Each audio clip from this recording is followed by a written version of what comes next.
Hello dear children, good morning to all. எப்படி இருக்கீங்க? நல்லா இருக்கீங்களா எல்லாரும்? I hope that you all are happy, healthy and completely safe. Yes. Today in our science subject we are going to start a new unit 2 water. Already நீங்க unit 1 ஓட exam எழுதிட்டீங்க. நான் அதோட feedback ஒரு voice message கொடுத்திருந்தேன். I didn't check out how many of you have heard. எல்லாரும் unit 2ல இருந்து எல்லாருமே இனி நமக்கு 2 units more to complete in science and social. So இனி இருக்கிற யூனிட்ஸ் ஆகுது எல்லாரும் 100% அட்டென்ட் பண்ணணும். 7-8 ஸ்டூடெண்ட்ஸ்க்காக கிளாஸ் எடுக்கல, எல்லாரும் படிக்கணும். இங்கே எல்லாருக்கும் வாட்ஸ்அப் ஃபெசிலிட்டி இருக்குது, யூடியூப் ஃபெசிலிட்டி இருக்குது, ஆன்லைன் வரீங்க. ஸோ எல்லாருமே படித்து எக்ஸாம் எழுதுங்க. ஆல்ரெடி டீச்சர்ஸ்கிட்ட இருந்து எனக்கு நல்ல ரிப்போர்ட்ஸ் தான். Before I started online class 5th standard students ரொம்ப ரொம்ப நல்ல பிள்ளைங்க, நல்ல டேலண்டட். அண்ட் நானும் உங்கள் கிளாஸுக்கு வந்தபோது எல்லாருமே ரொம்ப இன்ட்ரெஸ்டடாக தான் இருந்தீங்க. ஸோ இது இப்போது நமக்கு இன்ட்ரெஸ்ட் இல்லை, வேறு எதுவும் இல்லை, no other way to go. Have you understood? We have only option is to follow our online class. வேறு எந்த ஆப்ஷனும் இல்லை. அண்ட் நான் ஆல்ரெடி சொன்ன மாதிரி ஸ்கூலில் நீங்கள் வரலை, அந்த ஒரே ஒரு ப்ரொசீஜர் மட்டும்தான். மற்றபடி நம்ம செய்ய வேண்டியதெல்லாம் செய்தே ஆகணும். ஸோ நீங்கள் எக்ஸாம் கண்டிப்பாக அட்டென்ட் பண்ணணும். ஆல்ரெடி நான் ஃபர்ஸ்ட் எக்ஸாம் இந்த ஃபர்ஸ்ட் யூனிட் 1ஓட எக்ஸாம் முடிஞ்சதுக்கப்புறம் கொஞ்சம் பேரை கால் பண்ணி கேட்டிருந்தேன். சோஷியல் எக்ஸாம் தான் லேட்டஸ்ட்டாக நீங்கள் எழுதுனீங்க அப்படி தானே? ஸோ அதில் கொஞ்சம் பேர் அட்டென்ட் பண்ணலை. ஸோ அந்த சயின்ஸ் எக்ஸாம் ஃபஸ்ட்டு நீங்கள் ஃபுட் சாப்டர் எழுதும் போதே நான் சொன்னேன், கால் பண்ணி எழுதணும், எல்லாரும் கண்டிப்பாக எழுதணும். ஸோ அதை புரிஞ்சுக்கிட்டு தயவு செஞ்சு நெக்ஸ்ட் கிளாஸில் இருந்து இந்த பார்ட் 1 வீடியோவில் இருந்து ஃபாலோ பண்ணி எல்லா டெஸ்ட்டும் நீங்கள் கன்ஃபார்ம்டாக அட்டென்ட் பண்ணணும். அட்டென்ட் பண்ணும்போது சும்மா பார்த்து எழுதி வைக்காதீங்க. நிறைய பேர் அப்படியும் செஞ்சுருக்கீங்க, அது யூஸ்லெஸ் தான். ஸோ படித்து எக்ஸாம் எழுதுங்க. Okay, so we are beginning our unit 2 water. தண்ணீர், நீர், அப்படி தானே? எந்த அளவுக்கு இம்பார்ட்டன்ட்மா வாட்டர் நம்ம லைஃப்பில்? நம்ம day to day activity start பண்ணுறது, starting from brushing your teeth, taking bath, taking you want to cook something, என்ன எல்லாத்துக்குமே தண்ணி தேவை, அப்படி தானே? தண்ணி இல்லாமல் முடியுமா? முடியாது. ஸோ அது water is a precious resource.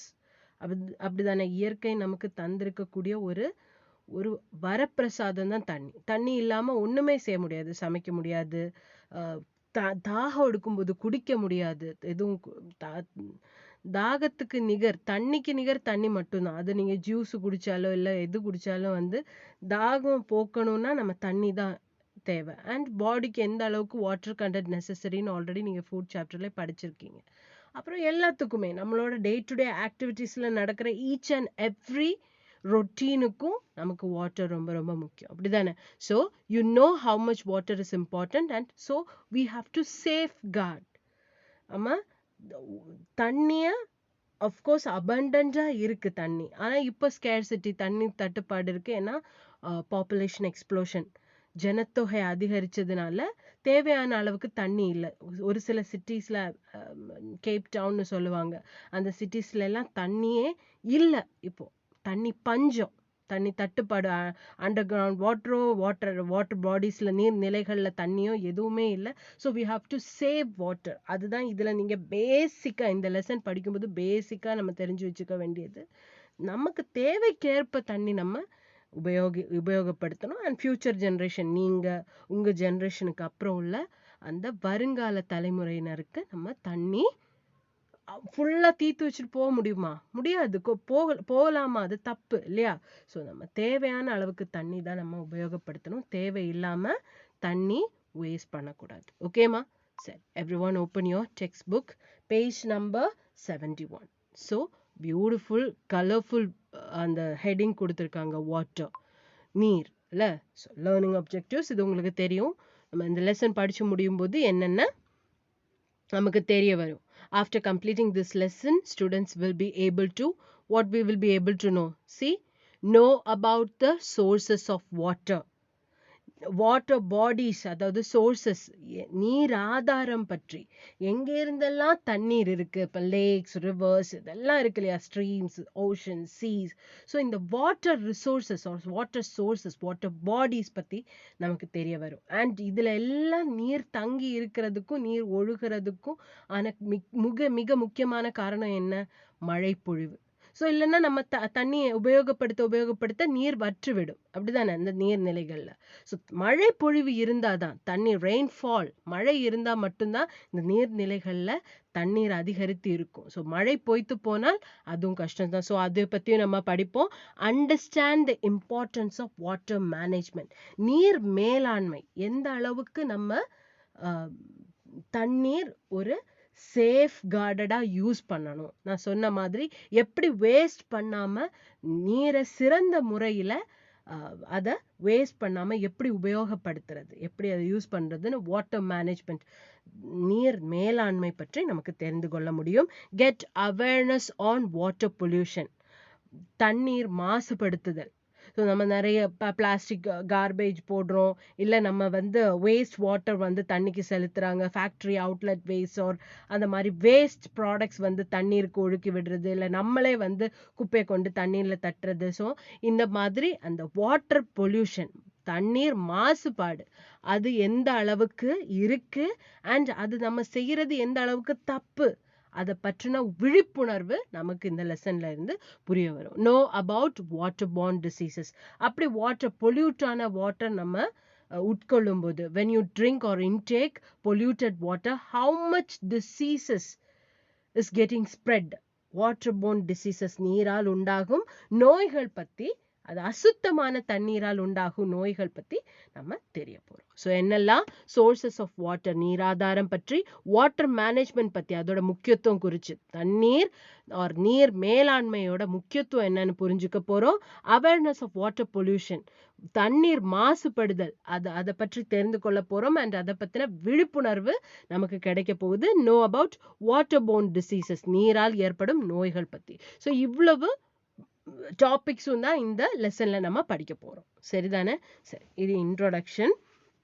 அவங்க ஸ்டார்ட் பண்ணும்போது அழகான ஒரு திருக்குறள்ல சொல்லி ஆரம்பிச்சிருக்காங்க. நீரென்று அமையாது உலகினின் யார் யாருக்கும் வானென்று அமையாது ஒழுக்கு. அப்படின்னா என்னன்னு தெரியுமா?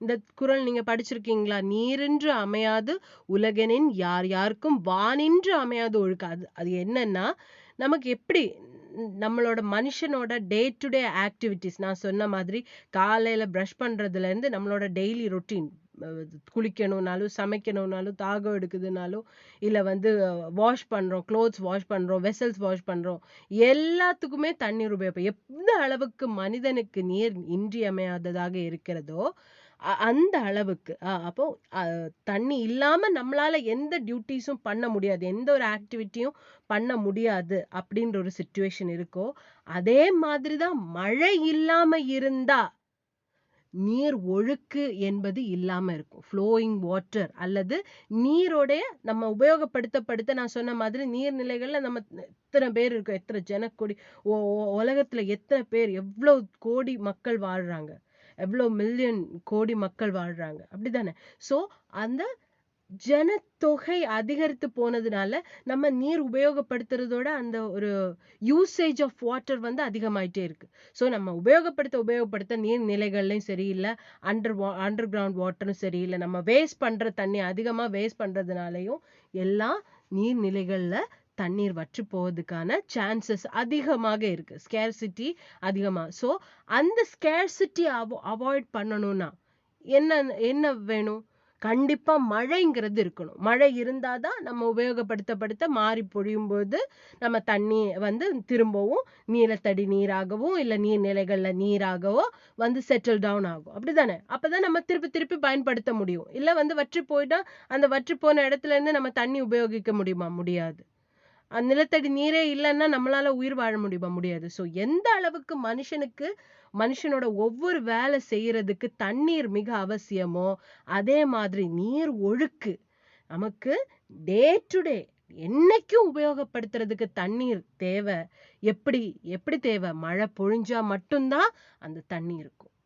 எந்த அளவுக்கு மனுஷனோட டியூட்டிஸ் பண்றதுக்கு நமக்கு தண்ணீர் இல்லாம எந்த ஒரு செயலும் செய்ய முடியாது.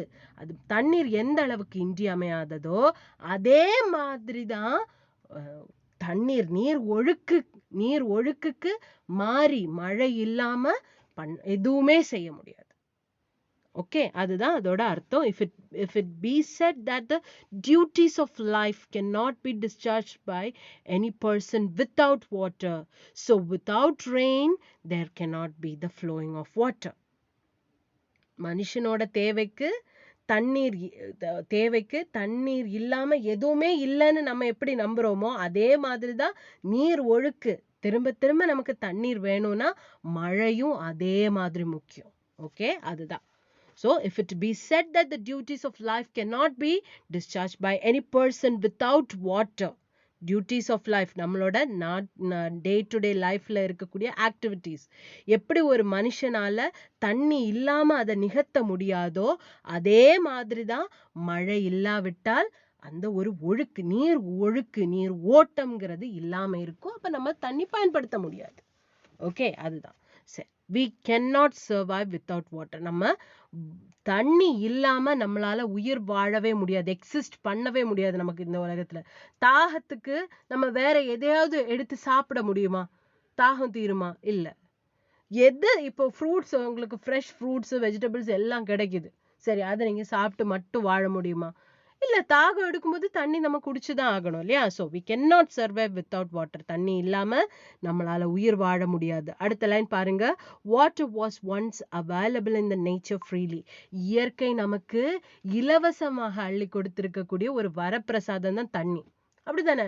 எப்போ உங்க தாத்தா பாட்டி காலத்துல கேட்டு பாருங்க, யாராவது பாட்டில்ஸ்ல தண்ணி வித்துட்டு இருக்காங்க. இப்ப நமக்கு அக்வாஃபீனா, பிஸ்லரி நிறைய பேக்கேஜ் வாட்டர் இருக்கு, அப்படிதானே? அப்புறம் சென்னை மாதிரியான மெட்ரோ சிட்டிஸ்ல என்ன இந்த வாட் இஸ் தட், அந்த வாட்டர் பெரிய வாட்டர் கேன்ஸ் யூஸ் பண்ணி தான் ட்ரிங்கிங் வாட்டர். முன்னாடி உங்க தாத்தா பாட்டி காலத்துல இல்ல உங்க அம்மா அப்பாவோட சின்ன வயசுல இப்படி இது இருக்கா? இந்த அளவுக்கு தண்ணீர் அதிகமா இருக்கான்னு கேட்டு பாருங்க. கடையில வித்துட்டு இருந்தாங்களா தண்ணி? இல்ல. ஏன்னா தண்ணி இலவசமாக அதிகமாக இருந்தது. மக்கள் தங்களுக்கு தேவைக்கு ஏற்ப மட்டும் தண்ணி உபயோகப்படுத்தினாங்க. இப்ப நமக்கு அப்படி இல்லை. எல்லாம் லைஃப் ஸ்டைல் சேஞ்ச் ஆயிடுச்சு, எல்லாம் லக்ஸுரியஸ் ஆயிடுச்சு. ஸோ லைஃப் ஸ்டைல் லக்ஸுரியஸ் ஆக ஆக நம்மளோட தேவைகளும் அதிகரிக்குது. அதே மாதிரி வாட்டரோட அந்த ஒரு தேவை, usage of water also is getting increased. நம்ம தண்ணி உபயோகப்படுத்துறதும் அதிகமாயிட்டே இருக்கு. ஓகே தானே? சரி. Water was once available in the nature freely. இயற்கையில இலவசமாக இருந்த ஒரு வரப்பிரசாதம், ஒரு ரிசோர்ஸ், ஒரு ஆதாரம் தான் தண்ணி. Now it is sold in the shops for money. இப்போ தண்ணி பேக்கேஜ் போட்டு, வாட்டர் கேன்ஸா போட்டு, இல்ல வாட்டர் பாட்டில்ஸா போட்டு, மினரல் வாட்டர் அப்படின்னு எல்லாம் சொல்லி இப்ப எப்படி விற்கிறாங்க? ஷாப்ஸ்ல, கடைகள்ல காசுக்காக நம்ம தண்ணிய விற்கிறாங்க. இயற்கையில இருக்கக்கூடிய ஒரு நீர் ஆதாரம் தான், ரிசோர்ஸ் தான் வாட்டர். ஓகே, ஆனா இப்போ அது விற்கிற ஸ்டேஜ்ல, நம்ம பைசா கொடுத்து வாங்கக்கூடிய ஸ்டேஜுக்கு தண்ணி ஆயிடுச்சு. அந்த அளவுக்கு தண்ணி தட்டுப்பாடு. Water has become scares nowadays. ஸ்கேர்ஸ்னா என்ன meaning? SCARCE. What is that? SCARCE. ஸ்கேர்ஸ்னா தண்ணி தட்டுப்பாடு. தண்ணி இல்ல, தண்ணி வற்றி போயிடுச்சு, தண்ணி தட்டுப்பாடு, தண்ணி பஞ்சம் ஏற்பட்டுடுச்சு. ஓகே, ஏன்னா நான் சொன்ன மாதிரி ஜனத்தொகை அதிகமாயிடுச்சு. நம்ம யூசேஜ் ஆஃப் வாட்டர், ஒரு மனுஷனுக்கு இப்போ லக்ஸூரியஸா இருக்கிறதுக்காக வாட்டரோட யூசேஜ் அதிகமா இருக்கு. ஸோ அது ஸ்கேர்ஸா இருக்கு. இப்போ நம்ம இப்பெல்லாம் நமக்கு தண்ணி தட்டுப்பாடு அதிகமாக விட்டது. So we should preserve it for our basic needs and also for the need of future generation. நான் சொன்ன மாதிரி நமக்கு அதை நம்ம சேமிக்கணும், அந்த தண்ணியை சேமிச்சு வைக்கணும். ஏன்னா நம்மளோட பேசிக் நீட்ஸ், நம்மளோட அடிப்படை தேவைகள், என்ன அடிப்படை தேவைகள் எல்லாத்துக்குமே அப்படிதானே? தாகம் எடுத்தா, குளிக்கணும்னா, பிரஷ் பண்ணணும்னா, சமைக்கணும்னா, எல்லாத்துக்குமே, if you want to wash vessels R clothes, எல்லாத்துக்குமே தண்ணி தேவை, அப்படிதானே? ஸோ அந்த தண்ணி நம்ம தேவைக்கேற்ப அது நம்ம உபயோகப்படுத்திட்டு அதை சேமித்து வைக்க வேண்டும். நம்மளோட தேவைக்காக மட்டும் இல்லை, ஃபியூச்சர் ஜென்ரேஷன், உங்க ஜென்ரேஷனும் தாண்டி அடுத்தடுத்த ஜென்ரேஷன்ஸ் வரும்போது வருங்கால தலைமுறைகள் சந்ததிகள் அவர்களுக்காக நம்ம தண்ணீர் சேமித்து வைக்க வேண்டும். In this lesson we will study about sources of water. நம்ம நேரமே learning objectivesல பார்த்த அதே points தான் இந்த last 2 lines பாருங்க. sources of water நீர் ஆதாரம் பற்றி நம்ம தெரிஞ்சுக்க போறோம். how to manage water நீர் மேலாண்மை பற்றி தெரிஞ்சுக்க போறோம். how it is polluted எப்படி அந்த நீர் மாசுபடுதுன்றது தெரிய போறோம். and polluted waterனால இருக்கக்கூடிய water causes diseases. polluted water causes waterborne diseases, அதாவது நீரால் ஏற்படும் நோய்கள், அசுத்தமான நீரால் ஏற்படும் நோய்கள் பற்றி இந்த லெசன்ல படிக்க போறோம். இதான் introduction. ஓகே தானே? சரி. any sources of water இந்த question, இந்த ஒரே ஒரு question தான் இந்த பார்ட்ல இருந்து இருக்கு. ஸோ நல்ல மாதிரி கவனிங்க. water is the most abundant substance on the earth. நம்ம இயற்கையில அதிகமாக, ஏன்னா 3/2 பாகம் எர்த்ல, பிளானட் எர்த் பத்தி எல்லாம் உங்களுக்கு தெரியும் ஆல்ரெடி. உங்களுக்கு எர்த் த டிசலைட்டட் ஹோம்ல சார் பிரதாப் சார் வந்து அழகா உங்களுக்கு சொல்லி கொடுத்தாச்சு இல்லையா? ஸோ நம்ம எர்த்ல, நம்மளோட பிளானட், நம்மளோட எர்த்ல 3/2 பாகம் தண்ணீர். அண்ட் இத பத்தி ஆல்ரெடி உங்களுக்கு அந்த ஃபர்ஸ்ட் யூனிட் ஆர் எர்த்னு டேர்ம் 1ல நம்ம படிச்சோம் சோஷியல்ல. அதிலே கிளியரா சொல்லியாச்சு. அப்போ அதிகமா காணப்படக்கூடிய, அதாவது அதிகமா கடவுள் படைத்ததுல அதிகமா இருக்கக்கூடிய ஒரு ரிசோர்ஸ், ஆதாரம் தண்ணி தான். ஆனா இப்ப மக்கள் தொகை அதிகரிச்சதுனால, நம்மளோட யூசேஜஸ் அதிகரிச்சதுனால இப்ப ஸ்கேர்ஸா இருக்கு. Okay, water is the most abundant substance on the earth. எர்த்ல அதிகமா இருக்கக்கூடிய அந்த ஆதாரம் சப்ஸ்டன்ஸ் வந்து தண்ணி தான். It fills the seas, rivers, lakes, அப்படிதானே, ஏரி, குளங்கள், நதிகள், கால்வாய்கள், ஆர் வந்து சீஸ், கடல், பெருங்கடல், இதெல்லாம் ஃபில் பண்ணக்கூடியது என்ன லேயர்? வாட்டர் தான் இதெல்லாம் ஃபில் பண்ணும். வாட்டர் ஃபில் நீரால், நீர் வந்து நிறைஞ்சிருக்கிறதுனால தானே, அந்த நீர் நிலைகள்ல நீர் நிறைஞ்சிருக்கிறதுனால தானே இது வாட்டர் பாடிஸ்ன்னு சொல்றோம். ஸோ இந்த தண்ணி அதிகமா இருக்கு. எதனால அதிகமா இருக்குன்னு புரிஞ்சுதா? 3/2 பாகம் வந்து தண்ணீரால் சூழப்பட்டதுதான் நம்மளோட பிளானட் எர்த். ஸோ நம்ம வாட்டர் வந்து more then 2/3 of the earth சர்ஃபேஸ்ல கவர் ஆயிருக்கிறதுனால சீஸ்ல, நீர்நிலைகளான சீஸ், கடல், ரிவர்ஸ், நதி, லேக்ஸ், ஏரி, குளம், ஸ்ட்ரீம்ஸ் எல்லாம் பத்தி படிப்போம். ஓகே, ஸோ அதுல எல்லாம் தண்ணீர் தான் நிறைஞ்சிருக்கு இல்லையா? சரி, water covers more then 2/3 of, very important, mark பண்ணுங்க, 1 மார்க் பண்ணுங்க. 2/3 of earth surface is covered by water. Important, 1 mark பண்ணிக்கோங்க. நான் சொல்லும் போது மார்க் பண்ணும் பென்சில் எடுத்து. It also exist as snow and ice on mountains. மவுண்டன்ஸ்ல, மவுண்டெயின்ஸ்னு சொல்லக்கூடாது, ஆக்சுவலி இட்ஸ் மவுண்டன்ஸ். அது ரொம்ப ஸ்ட்ரெஸ் பண்ணாம மவுண்டன்ஸ் இப்படிதான் சொல்லணும். ஓகே, ஸ்னோ அண்ட் ஐஸ், அதாவது பனியாகவோ ஐஸாகவோ, இந்த விழும் பனிகளாகவோ, பனி விழுன்னு சொல்லுவோம் இல்லையா? ஸோ அந்த ஸ்னோவாவோ ஐஸாவோ மவுண்டன்ஸ், ஹில்ஸ், மவுண்டன்ஸ்ல எல்லாம் இருக்கு. நம்ம படிச்சிருக்கோம், ஹிமாலயாஸ் எல்லாம் கவர்ட் வித் ஐஸ் அண்ட் ஸ்னோன்னு படிச்சிருக்கோம் இல்லையா? ஸோ அண்ட் இந்த அட்மாஸ்பியர்ல water is present in huge quantities as vapour and clouds. அதாவது சாலிட் ஸ்டேட்ல ஐஸாவும் ஸ்னோவாவும் இருக்கு. உங்களுக்கு தெரியும் வாட்டர் வந்து 3 ஸ்டேட்ஸ்ல எக்ஸிஸ்ட் ஆகும், as solid, liquid and gaseous. So சாலிடா இருக்கக்கூடியது ஐஸ், ஸ்னோ. ஐஸாவும் ஸ்னோவாவும் மவுண்டன்ஸ், ஹில்ஸ்ல எல்லாம் இருக்கு. அண்ட் லிக்விடா இருக்கிறது நம்ம படிச்சிருக்கோம், லேக்ஸ்ல இருக்கு, ரிவர்ஸ், சீஸ், ஓஷன்ஸ், இந்த வாட்டர் பாடிஸ்ல எல்லாம் லிக்விட் ஸ்டேட்ல இருக்கு தண்ணி. அண்ட் gaseous ஸ்டேட்ல, அதாவது நீராவியாகவும், வாட்டர் வேப்பராகவும், கிளவுட்ஸ், மழை, ரெய்னி கிளவுட்ஸ்னு சொல்லுவோம். ஆல்ரெடி நீங்க 4th ஸ்டாண்டர்ட்ல அதெல்லாம் படிச்சிருக்கீங்க. தெரிஞ்சவங்களுக்கு அது நல்லா தெரியும். நான் அந்த யூனிட் 3 சோஷியல் கிளாஸ் எடுத்தப்போ கூட நான் சொல்லி கொடுத்துருக்கேன், எப்படி வந்து ரெயின்ஃபால் வந்து ஹேப்பன்ஸ். ஸோ அந்த கிளவுட்ஸ், மழை மேகங்கள் என்ன, சிறு சிறு வாட்டர் டிராப்லெட்ஸோட காம்பினேஷன் தான் கிளவுட்ஸ், மேகங்கள். ஓகே, ஸோ அந்த அட்மாஸ்பியர்ல, நம்ம சூழ்ந்து இருக்கக்கூடிய அட்மாஸ்பியர்னா என்னன்னு தெரியுமா? அதுவும் சோஷியல்ல நம்ம பெரிய ஒரு யூனிட்டா படிச்சோம், ஞாபகம் இருக்கா எல்லாருக்கும்? ஸோ இந்த அட்மாஸ்பியர்ல தண்ணி எப்படி இருக்கு, வேப்பர் ஸ்டேட்லயும் இருக்கு, அதாவது கேஷஸ் ஸ்டேட்லயும் இருக்கு. ஏன்னா வாட்டர் வேப்பர் நீராவியாகவும் கிளவுட்ஸ் மேகங்களாகவும் இருக்கு. ஓகே தானே? அண்ட் லிக்விடா இங்க இருக்கு எல்லா வாட்டர் பாடிஸ், லேக்ஸா இருக்கட்டும், ரிவர்ஸா இருக்கட்டும். ஸோ ஐஸும் ஸ்னோவாவும் சாலிட் ஸ்டேட்ல மவுண்டன்ஸ் ஹில்ஸ்ல இருக்கு.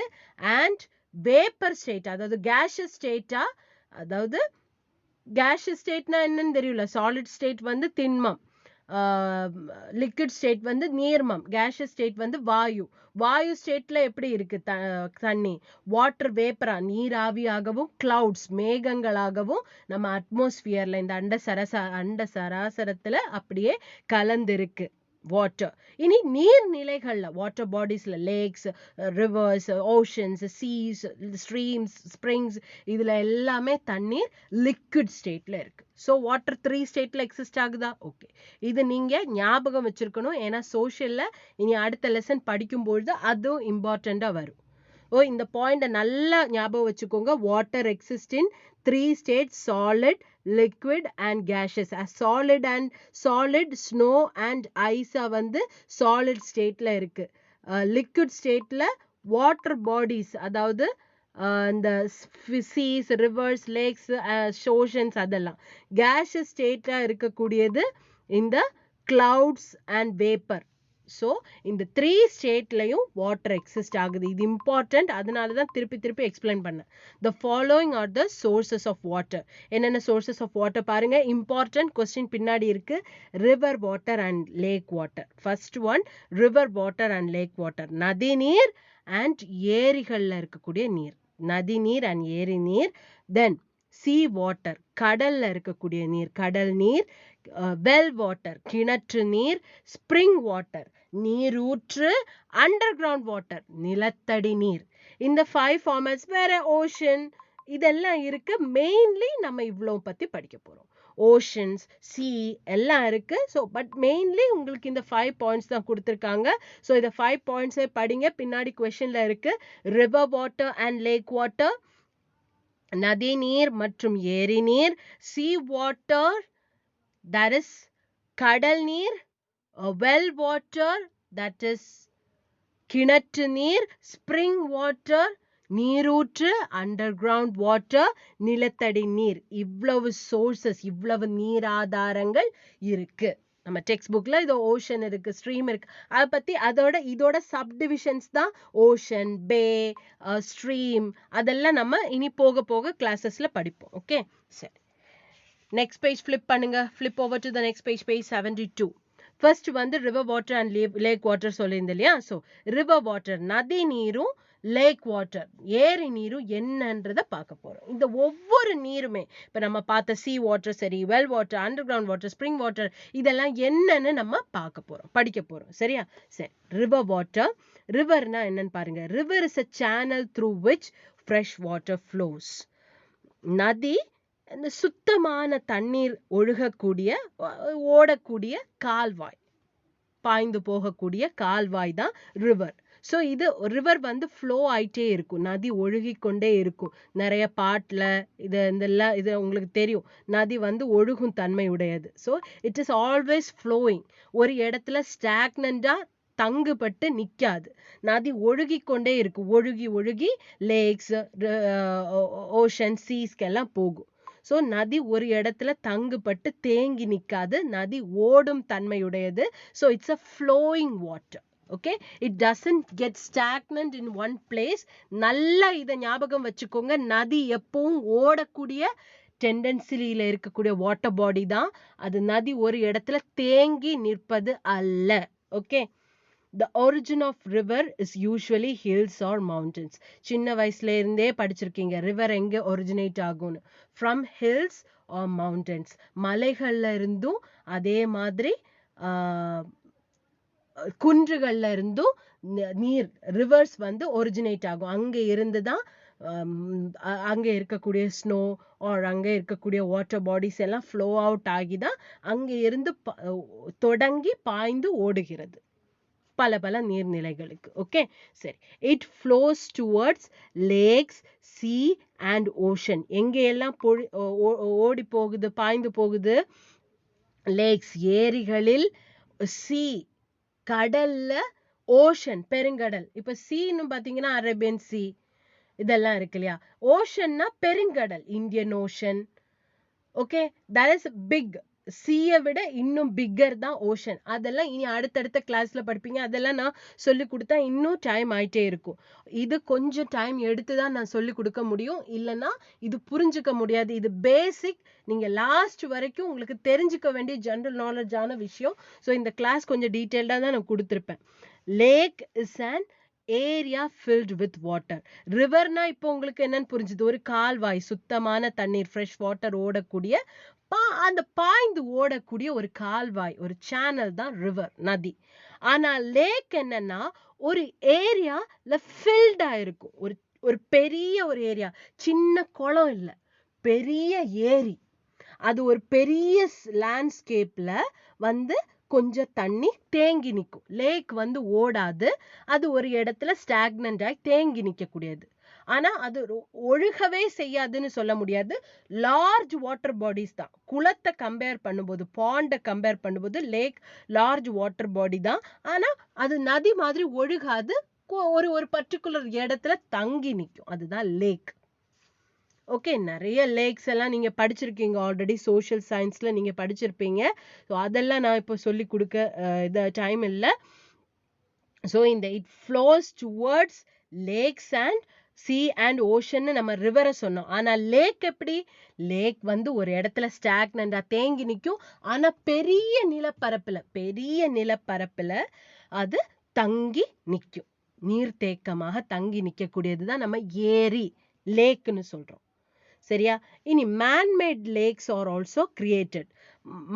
மனுஷனா உண்டாக்குன, அதாவது நேச்சுரலா இயற்கையாவே கடவுள் தான் எல்லாமே படைச்சாங்க இல்லையா?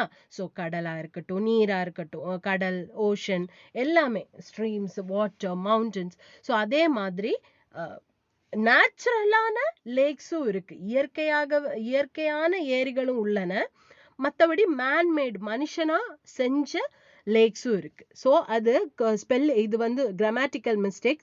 மேன்மேட் லேக்ஸ் ஆர் ஆல்சோ கிரியேட்டட்னு சொல்லி அந்த இதை முடிங்க.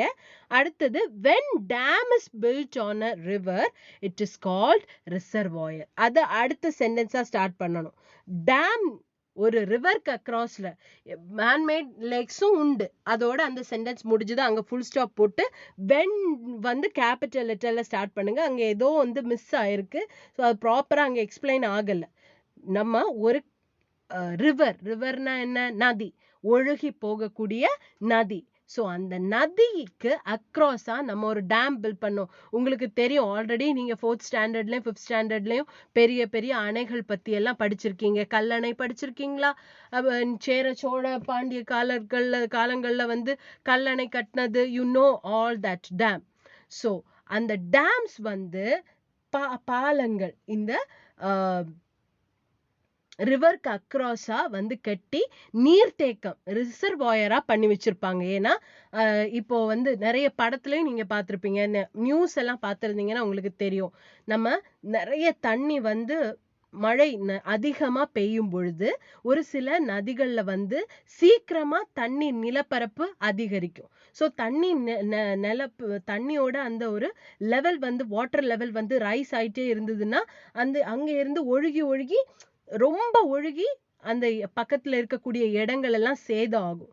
தண்ணி வந்து என்ன, அந்த ஒரு ஃபோர்ஸ்ல நிறைய தண்ணி நிரம்பிடுச்சுன்னா, அந்த ரிவர்லயோ இதுலயோ வந்து நிறைய தண்ணி நிரம்பிடுச்சுன்னா என்ன ஆகும்? அப்படியே தண்ணி ஒழுகி பக்கத்துல இருக்கிற கிராமங்கள்லயோ வில்லேஜ்லயோ இருக்கக்கூடிய பிளேசஸ்லயோ எல்லாம் தண்ணி ஒழுகி அந்த இடம் ஃபுல்லா நாசமாகும். மிகுந்த அந்த ஃப்ளட் எல்லாம் வந்து, உங்களுக்கு தெரியும் அந்த ஃப்ளட் எல்லாம் எப்படி, ஓகி புயல் எல்லாம் வந்து எப்படி வந்து நம்ம இடத்துல எல்லாம் தண்ணி வந்து சூழ்ந்து இருந்தது, அதெல்லாம் உங்களுக்கு ஞாபகம் இருக்கும். ஸோ அது அப்படி இருக்கக்கூடாதுங்கிறதுக்காகவும் நம்ம தண்ணி தேவையான டைம்ல, இந்த வறண்ட சமயங்கள்ல, அதாவது ரெயின்ஃபால் இல்ல மழை இல்லாம இருக்கக்கூடிய பஞ்சமான டைம்கள்ல நம்ம தண்ணி ரிவர்ல இருக்கக்கூடிய கொஞ்சம் தண்ணி வந்து டேம் கன்ஸ்ட்ரக்ட் பண்ணி அதுல ஸ்டோர் பண்ணி வச்சோம்னா தேவையான தண்ணி வந்து மக்களுக்கு டேம்ல இருந்து நமக்கு கிடைக்கும். ஸோ தேவையான டைம்ல இருந்து மக்களுக்கு டேம் வழியா நிறைய பைப்ஸ் விட்டு ஒவ்வொரு வீட்டுக்கா நமக்கு இது இருக்கும் டேம் வாட்டர். இப்போ நம்ம மூணார் ஆர் வந்து பொன்முடி, தென்மலா அந்த மாதிரி இடத்துல போகும்போது அங்க எல்லாம் பெரிய பெரிய லேக்ஸ் ரிவர்ஸ் பக்கத்துல டேம்ஸ் இருக்கும். ஏன்னா அங்க வந்து அதிகமா தண்ணி நிரம்பக்கூடிய இடங்கள். ஸோ ஒரு பெரிய மழை வந்துடுச்சுன்னா வெள்ளம் பெருக்கெடுத்து ஓடி அல்லது அந்த லேக் எல்லாம் ஃபுல்லா இதாகி தண்ணி வெளியே வந்துடும். ஸோ நம்ம டேம் கன்ஸ்ட்ரக்ட் பண்றதே எதுக்காகனா தண்ணி சேமிக்கிறதுக்காக. தேவையான அளவுக்கு தண்ணி வந்து டேம்ல வந்து ஸ்டோர்டா இருக்கும். அப்போ மழை பொழிவு இல்லாத காலகட்டங்கள்ல நீர் பஞ்சம் ஏற்படும் போது இந்த டேம்ல ஸ்டோர் பண்ண தண்ணி வந்து மக்களுக்கு பயன்படுத்தலாம். ஸோ அதுக்கு தான் டேமே கன்ஸ்ட்ரக்ட் பண்றது. அதனாலதான் நம்ம ரிவர்ஸ்க்கு அக்ராஸ் அதை டேம் கன்ஸ்ட்ரக்ட் பண்றது சின்ன இது இல்ல. இட்ஸ் அ வெரி பிக் என்ன சொல்ல மக்களுக்கு அது மிக முக்கியமான. இந்த லிங்க படம் நீங்க பார்த்திருந்தீங்கன்னா எல்லா டீச்சர் வந்து படம் பாருங்க இதெல்லாம் வந்து நேர்ல இருந்தா என்னால சொல்லி கொடுக்க முடியும், பிக்சர் போட்டு வரைஞ்சி எடுத்து காட்ட முடியும். மற்றபடி இப்போ நீங்க லிங்க படம் பார்த்திருந்தீங்கன்னா தெரியும். அந்த டேம் கன்ஸ்ட்ரக்ட் பண்றது சின்ன விஷயம் இல்லை. அதனாலதான் அந்த காலத்துல பில்ட் பண்ண சோழர்கள் அந்த சேரர்கள் பில்ட் பண்ண அந்த கல்லணை எல்லாம் அவ்வளவு பெருமையா சொல்றாங்க. அந்த காலகட்டத்திலே இவ்வளவு பெரிய டேம் கன்ஸ்ட்ரக்ட் பண்ணி அது மக்களுக்கு எல்லா காலகட்டங்கள்லயும் பிரயோஜனம். தண்ணீர் பஞ்சம் இருக்கக்கூடிய காலகட்டத்துல அந்த ஏரியால தண்ணி பஞ்சமே இருக்காது. ஏன்னா டேம்ல தேவையான அளவுக்கு வாட்டர் வந்து ஸ்டோர்டா இருக்கும். ஸோ அப்போ வந்து மாறி பொய்த்து போனாலும் மக்களுக்கு தண்ணி இருக்கும். எப்போ தண்ணி ஃபெசிலிட்டி எப்பவுமே இருக்கும். வாட்டர் ஸ்கேர்சிட்டி இருக்காது. ஸோ அதனாலதான் டேம்ஸ் பில்ட் பண்ணணும். அல்லது வந்து தேவையில்லாம இந்த வாட்டர் வந்து வேஸ்ட் ஆகி எல்லா இடத்துலயும் ஃப்ளட் ஆகி எல்லா இடத்துலயும் இப்போ நம்ம நதி ஒழுகி போற இடத்துல எல்லாம் வீடு கொண்டு கன்ஸ்ட்ரக்ட் பண்ணி இல்ல மெயின் ரூட்ஸ் எல்லாம் இருக்கு.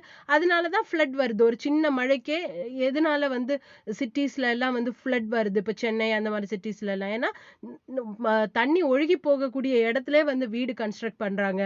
ஸோ அந்த மாதிரி தேவையான அளவுக்கு நீர்த்தேக்கங்கள் இல்லை, ரிசர்வாயர்ஸ் ஆர் டேம்ஸ் இல்லை. ஸோ அதனால ரிசர்வாயர்ஸ்னா என்ன, நம்ம ஒரு டேம் வந்து ஒரு பாலத்தை வந்து டேமை வந்து ஒரு ரிவருக்கு அக்ராஸா நம்ம பில்ட் பண்ணோம்னா அதான் ரிசர்வாயர். ஏன்னா தண்ணி வாட்டர் லெவல் ரிவர்ல இருந்து வாட்டர் லெவல் அதிகரிக்கும் பொழுது அந்த தண்ணி டேமுக்கு வந்து மாத்தி அதை நீர்த்தேக்கமா பயன்படுத்தி மக்களுக்கோட தேவைகளுக்கு பஞ்சமான டைம்லயோ இல்லை நார்மல் டைம்ஸ்ல கூட மக்களுக்கு டேம்ல இருந்து தண்ணி ஓபன் பண்ணி யூஸ் பண்ணலாம். ஓகே தானே? சரி. Any small areas filled with water are called ponds. அதாவது லேக் வந்து ஸ்டாக்னன்ட் வாட்டர் தான், நீர் தேக்கம் மாதிரி தான். ஆனா ஒரு பெரிய லார்ஜ் ஏரியா லேக். பாண்ட் வந்து சின்ன குளம், ஒரு சின்ன ஸ்பேஸ்ல வந்து நீர் தேங்கி கிடப்பது தான் பாண்ட். இப்ப இந்த பிக்சர் பாருங்க, இது வந்து லேக் நான் சொன்னேன். இது வந்து ஒரு வைல்டு லேக், அங்க பெருசா இருக்கும். ஓகே, பெருசான இடத்துல ஸ்டாக்னண்டா இருக்கும், ஒழுகாது, ரிவர் மாதிரி ஒழுகாது, அங்க தேங்கி நிற்கும். ஆனா பாண்ட் வந்து ஒரு சின்ன ஏரியா தான், இவ்வளவுதான். ஸோ அந்த இதே மாதிரி சின்ன குளங்கள் இருக்கும், கொஞ்சம் பெரிய குளங்கள் இருக்கும், நார்மல் சைஸ்ல உள்ள குளங்கள் இருக்கும். சரியா? ஸோ ஒவ்வொரு இடத்துலயும் ஒவ்வொரு மாதிரி.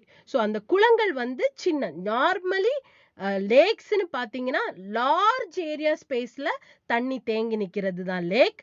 பாண்டுங்கிறது சின்ன ஏரியா ஸ்பேஸ்ல தண்ணி தேங்கி நிக்கிறது. அண்ட் அது வந்து ஆழத்தை பொறுத்து தான். இந்த ஸ்பேஸ் ஏரியா விட்டுக்கு போச்சுல, ஆழத்தை பொறுத்து. இந்த பிக்சரை நீங்க பாத்தீங்கன்னா தெரியும், லேக் பாத்தீங்கன்னா ரொம்ப டீப்பா இருக்கும், ரொம்ப ஆழம் அதிகமா இருக்கும். அண்ட் அங்க வந்து சன்லைட் பாட்டம் வரைக்கும் ரீச் ஆகுது, ஏன்னா ஆழம் அதிகம் ஏரிகள்ல. ஆனா குளங்கள்ல ஆழம் அதிகமா இருக்காது. அது அந்த ஏரியான்னு நான் சொன்ன உடனே இதை கால்குலேட் பண்ணக்கூடாது, அதோட டெப்த்தை கால்குலேட் பண்ணணும், ஆழத்தை. ஆழம் வந்து அதிகமா இருக்காது பாண்ட் குளங்கள்ல. அது வந்து ஷாலோவா சின்னதா தான் இருக்கும், அதிகம் ஆழம் இல்லை. ஸோ அதனாலதான் சொல்லுவாங்க இல்லையா, குளத்துல போய் குளிக்கிறதுனா பிரச்சனை ஒன்றும் இல்லை, ஏன்னா ஆழத்துல நம்ம முங்கி அப்படி அப்படி ஒன்றும் போகாது. ஆனா லேக்ஸ்ல நம்ம குளிக்கும் போது ஸ்விம்மிங் கண்டிப்பா தெரிஞ்சிருக்கணும், ஏன்னா கொஞ்சம் ஆழமான இடங்களான பிரதேசங்களும் இருக்கும். ஸோ அந்த ஆழமான லேக்ஸ்ல ஏரிகள்ல போய் எல்லாம் நம்ம என்ன பண்ணக்கூடாது, ஸ்விம் பண்ணக்கூடாது. அதுவும் கொஞ்சம் லைட்லி ஃப்ளோயிங் தான். ஸோ அதோட ஸ்ட்ரீம்ஸ் எடுத்துட்டு ஐ மீன் ஓஷன் கரண்ட்ஸ் வாட்டர் கரண்ட்ஸ் வந்து நம்மள ஏதாவது செய்ய சான்சஸ் இருக்கு. ஸோ லேக் வந்து ஆழம் அதிகம், பாண்ட்ல வந்து ஆழம் அதிகம் இல்ல, கொஞ்சம் ஷாலோ. டெப்த் இஸ் லோ, லேக்ல depth is high. Okay, have you understood? அதை வந்து நீங்க புரிஞ்சுக்கோங்க, அதை புரிஞ்சுக்கிட்டாலே போதும். ஓகே, ஷாலோவான ஸ்பேஸ்ல இருக்கக்கூடியது ஷாலோ, அண்ட் ஒரு சின்ன ஸ்மால் ஸ்பேஸ் ஆஃப் லேண்ட்ல இருக்கக்கூடியது. ஒரு சின்ன குளம்னா ஒரு சின்ன லேண்ட் ஸ்பேஸ்ல கொஞ்சம் டெப்த் கம்மியா இருந்த அந்த டெப்த் ஆழம் கம்மியா இருக்கக்கூடிய இடம் தான் குளம். ஏரினா பெரிய லேண்ட் ஸ்பேஸ்ல ஆழம் அதிகமாகவும் வித்தியாசமாகவும் இருக்கக்கூடிய ஒரு லேண்ட் ஏரியால வாட்டர் ஸ்டாக்னன்ட் ஆகி நின்றா, தண்ணி தேங்கி நின்னா அதான் லேக். சின்ன ஏரியா செட்ல ஆழம் கம்மியா தண்ணி தேங்கி நின்னா அது குளம். பெரிய ஏரியா செட்ல ஆழம் அதிகமாகவும் வித்தியாசமாகவும் பறந்து தண்ணீர் தேங்கி நின்றா அதுதான் லேக். ஏரிக்கும் குளத்துக்கும் உள்ள வித்தியாசம் இதை நீங்க புரிஞ்சுக்கிட்டீங்கன்னா லாஸ்ட் வரைக்கும் உங்களுக்கு பிரயோஜனமா இருக்கும். நான் தனியா பிக்சர்ஸ் போட்டு எக்ஸ்பிளைன் பண்ண, ஏன்னா இது எல்லாருக்குமே கன்ஃபியூஷன் வரும். பாண்டுனா சின்னதா இருக்கு, லேக்னா பெருசா இருக்கு அப்படின்னு நினைக்க கூடாது. ஆழம் பெருசா இருக்கும் லேக்குக்கு, அண்ட் அது வைட் ஸ்பேஸாவும் இருக்கும். அண்ட் பாண்ட்ல வந்து ஆழம் கொஞ்சம் கம்மி, லேக்கை கம்பேர் பண்ணும்போது ஒரு சின்ன ஸ்பேஸ் ஏரியால தண்ணி தேங்கி நிற்கும். ஓகே, புரிஞ்சுக்கிட்டீங்களா? Small areas filled with water are called ponds. சின்ன ஏரியாஸ். லேக்ஸ் வந்து large areas with depth, with high depth is called with high depth filled with water is lake. Small areas with low depth is river. Okay. Then rivers, streams, groundwater, rainfall, melting snows, or a combination of these are the sources of water in lakes, reservoirs, ponds. அதாவது ஏரிகள்லையோ நீர்த்தேக்கங்கள்லையோ, அது டேமா இருக்கலாம், இல்ல man-made வேற ரிசர்வாயர்ஸா இருக்கலாம், மனுஷனா உண்டாக்குன நீர்த்தேக்கங்களாகலாம், நீர்ப்பாசனத்துக்காக நம்ம செய்யக்கூடிய இரிகேஷனுக்காக செய்யக்கூடிய நீர்த்தேக்கங்களா இருக்கலாம், அல்லது பாண்ட்ஸ் குளங்களுக்கு. இதுல எல்லாம் தண்ணி நிரம்புறதுக்கான தண்ணியோட எங்க இருந்து அந்த தண்ணி வருது? அந்த நீர்நிலைகளுக்கு, இல்ல லேக்ஸ்ல இருக்கலாம், ரிசர்வாயர்ஸா இருக்கலாம், இல்ல பாண்ட்ஸா இருக்கலாம். இந்த இடங்கள்ல எல்லாம் எப்படி தண்ணி நம்ம உபயோகப்படுத்த திரும்ப திரும்ப தண்ணி வந்துட்டு இருக்கு? ஏன்னா இந்த ரிவர்ஸ், நதிகள், ஓடும் நதிகள், ஸ்ட்ரீம்ஸ் நீரோடைகள், கிரவுண்ட் வாட்டர் நிலத்தடி நீர், ரெயின்ஃபால் மழை பொழிவு, மெல்டிங் ஸ்னோஸ் அதாவது இப்போ நம்ம ஹிமாலயாஸ் ஆர் ஹில்ஸ், பெரிய பெரிய மவுண்டன்ஸ் ஹில்ஸ்ல எல்லாம் என்ன ஸ்னோ இருக்கும். அந்த ஸ்னோ மெல்ட் ஆகி அந்த ஐஸ் கட்டி ஒரு பனிக்கட்டி வந்து உருகி, இது எல்லாம் சேர்ந்து இதோட காம்பினேஷனா இருக்கலாம், இல்ல இது எல்லாம் தனித்தனியா இருக்கலாம். இப்ப பக்கத்துல லேக் இருக்கக்கூடிய இடத்துல பக்கத்திலே ரிவரும் இருக்கும் ஒரு சில டிஸ்ட்ரிக்ட்ஸ்லயும் இடங்கள்லயும். ஸோ அப்ப அங்க இருக்கக்கூடிய லேக்ல இருந்து வரக்கூடிய தண்ணி எது? பக்கத்துல இருக்கக்கூடிய ரிவர்ல இருந்து வரக்கூடிய தண்ணி. பக்கத்துல இருக்கக்கூடிய நதியில இருந்து வரக்கூடிய தண்ணி தான் இந்த லேக்குக்கு கான்ட்ரிபியூட் பண்ணுது தண்ணிய. அதே மாதிரி கிரவுண்ட் வாட்டர் அந்த இடத்துல வந்து அதிகமான செழிப்பு அதிகமா இருக்கும். நிலத்தடி நீர் அதிகமா இருக்கக்கூடிய இடமா இருந்தா அந்த பக்கத்துல இருக்கக்கூடிய பாண்ட்ஸ்லயும் ரிசர்வாயர்ஸ்லயும் அதிகமான தண்ணி இருக்கும். ஸோ இந்த தண்ணி லேக்ஸோ ரிசர்வாயர்ஸோ பாண்ட்ஸோ எப்படி இதுக்கு தண்ணி வந்து வற்றாம அப்படியே இருக்கு? எதுல இருந்து கிடைக்குது அந்த தண்ணி? ரிவர்ஸ் ஓடும் நதிகள்ல இருந்து, ஸ்ட்ரீம்ஸ் நீரோடைகள்ல இருந்து, கிரவுண்ட் வாட்டர் நிலத்தடி நீர்ல இருந்து, ரெயின்ஃபால் மழை பொழிவுல இருந்து, மெல்டிங் ஸ்னோஸ் பனி உருகி பொழிஞ்சு தண்ணியா உருகி ஓடி, அதோட எல்லா காம்பினேஷன்ஸும் தான். அது எல்லாம் சேர்ந்ததோ இல்ல இது எல்லாம் ஒவ்வொன்னா போய் அடையக்கூடிய இடமாக தான் லேக். ஏரி இருக்கு, ரிசர்வாயர்ஸ் நீர்த்தேக்கங்களா இருக்கு, பாண்ட்ஸ் குளங்களாக இருக்கு. அண்ட் இதெல்லாம் ஓடும் தன்மை உள்ள நீர்நிலைகள். ரிவர்ஸ் ஓடும், ஸ்ட்ரீம்ஸும் அதே மாதிரி தான் ஓடும் தன்மையுடையது. கிரவுண்ட் வாட்டர், நம்ம ரெயின் வாட்டர் வந்து உள்ள வந்து அப்சார்ப் பண்ணி ஸ்டோர் ஆயிருக்கிறதா நிலத்தடி நீர், கிரவுண்ட் வாட்டர். இதுல எல்லாம் உப்பு தன்மைங்கிறது கம்மியா இருக்கும். கடல் தண்ணி, கடல்ல போய் குளிச்சிருக்கீங்களா யாராவது? இல்ல கடல் தண்ணி வந்து டேஸ்ட் பண்ணிருக்கீங்களா யாராவது? எப்படி இருக்கும்? உப்பா இருக்கும். இல்ல. சோ இந்த ஓடும் தன்மை இருக்கக்கூடிய நீர்நிலைகள்ல உப்பு வந்து கம்மியா தான் இருக்கும். சீயும் ஓஷன்லயும் அதிகமா இருக்கும். சோ இந்த river streams, ground water, rainfall, அதே மாதிரி லேக்ஸ், ரிசர்வாயர்ஸ், பாண்ட்ஸ் இதெல்லாம் உப்பு கம்மியா இருக்கிறதுனால நமக்கு ட்ரிங்கிங் தண்ணி தாகத்துக்காக ட்ரிங்கிங் பர்பஸ்க்காகவோ இல்ல மனுஷனோட தேவைக்கு ட்ரிங்கிங் பர்பஸா இருக்கலாம், வாஷிங் க்ளோத்ஸ், பேத்திங், டேக்கிங் பாத், அந்த மாதிரி எல்லாத்துக்கும் நம்ம பயன்படுத்தலாம். அதே மாதிரி இரிகேஷன், நீர்ப்பாசனம், பின்ன விவசாயம், இதுக்கெல்லாம் நம்ம பயன்படுத்தலாம். இந்த அதாவது ரிவர்ஸோ, நதிகளோ, ஓடும் நதிகளோ, ஸ்ட்ரீம்ஸ் அதாவது நீரோடைகளோ, கிரவுண்ட் வாட்டர் அதாவது நிலத்தடி நீரோ, ரெயின்ஃபால் மழைப்பொழிவு, மெல்டிங் ஸ்னோஸ் உருகும் பனி, இவை அனைத்தும் ஓடி லேக்ஸும், ரிசர்வாயர்ஸும், பாண்ட்ஸும் எல்லாம் ஃபில் பண்ணுது. ஸோ இந்த தண்ணியில இதெல்லாம் ஃப்ரெஷ் வாட்டர் தான். ஏன்னா நம்ம படிச்சோம், river is a channel, fresh வாட்டர்னு ஆல்ரெடி படிச்சாச்சு. ஸோ இதெல்லாம் ஃப்ரெஷ் வாட்டர் அண்ட் உப்பு தன்மை இதுல கம்மியா இருக்கிறதுனால lakes and reservoirs and ponds இதுல இருந்தெல்லாம் நம்ம அந்த தண்ணி ஃபில்டர் பண்ணி ட்ரிங்கிங்காகவோ ஹியூமன் பர்பஸ்க்காகவோ யூஸ் பண்ணலாம். அதே மாதிரி இரிகேஷன், நீர்ப்பாசனத்துக்காகவும் உபயோகப்படுத்தலாம். So river water and lake water கடைசியில பார்த்தா உங்களுக்கு இப்ப என்ன புரியுது?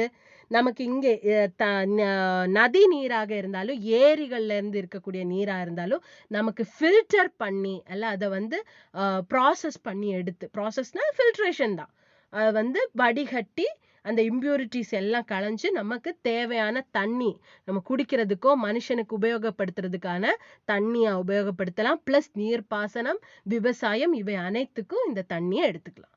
சீ வாட்டர் மாதிரி உப்பு கிடையாது, ஓஷன் வாட்டர் மாதிரி உப்பு கிடையாது. ஸோ உப்பு தண்ணி நம்மளால குடிக்க முடியாது. குடிக்க முடியுமா? குடிக்க முடியாது. துணி துவைக்க முடியுமா? முடியாது. அப்புறம் வேற குளிக்க முடியுமா டெய்லி? முடியாது. ஸோ எதுவும் பண்ண முடியாது. ஆனா இதுல வந்து உப்பு கண்டென்ட் கம்மி. அப்போ என்ன, நமக்கு தேவைக்கு தண்ணி குடிக்கவோ குளிக்கவோ எதுக்கு வேணா யூஸ் பண்ணலாம். பிளஸ் இரிகேஷன், நீர்ப்பாசனத்துக்காகவும் எல்லாத்துக்கும். இதுதான் ரிவர். நதி ஓடும் தன்மையுடையது, நதி ஒழுகும் தன்மையுடையது. லேக் வந்து பெரிய லேண்ட் சர்ஃபேஸ்ல டெப்த் வந்து அதிகமா இருக்கும், அதோட ஆழம் அதிகமா இருந்து தேங்கி நிற்கக்கூடிய அந்த நீர்நிலை தான் லேக், ஏரின்னு நம்ம சொல்றோம்.